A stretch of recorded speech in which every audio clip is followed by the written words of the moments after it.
गीतेश बरोबर पत्नी 3 वर्षांपासून राहत नव्हती असं विनायक राऊतांनी म्हटलंय। गिरिजा यांनी 2022 मध्ये तक्रार का केली नाही? गिरिजा यांच्याकडून कोट्यवधींची मागणी करण्यात आल्याचे विनायक राऊतांनी म्हटलेलं आहे।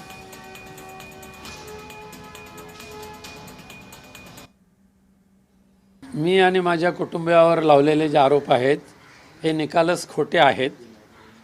दुर्दैवाने गीतेश राऊत यांचं लग्न झाल्यानंतर त्यांच्या पत्नी ह्या मागच्या 3 वर्षापासून त्यांच्याबरोबर राहत नाही आहेत आणि त्यांनी तक्रारीमध्ये जे लिहिलेलं आहे की 2018 ते 2022पर्यंत माझ्यावर अशा पद्धतीची अघोरी कृत्य केली जात होती आणि त्यामध्ये त्या तक्रारीमध्ये हेही लिहिलेलं आहे की ह्या बाबाबुवांकडे जाताना मी माझ्या आईवडिलांना सुद्धा घेऊन जायचं।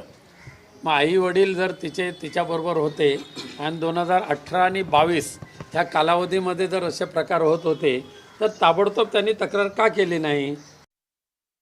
सर्वप्रथम पॉलिटिकल बॅकग्राऊंड असल्यामुळे, एक सबळ फॅमिली असल्यामुळे आणि मला मेनली गीतेश बरोबर चांगला संसार करण्यासाठी म्हणून आम्ही कधीच कुठलीच तक्रार केली नव्हती। या आशेवर सगळं सहन करत गेले की आज ना उद्या परिस्थिती बदलेल आणि सगळे आनंदाने राहू, पण असं काही घडलं नाही।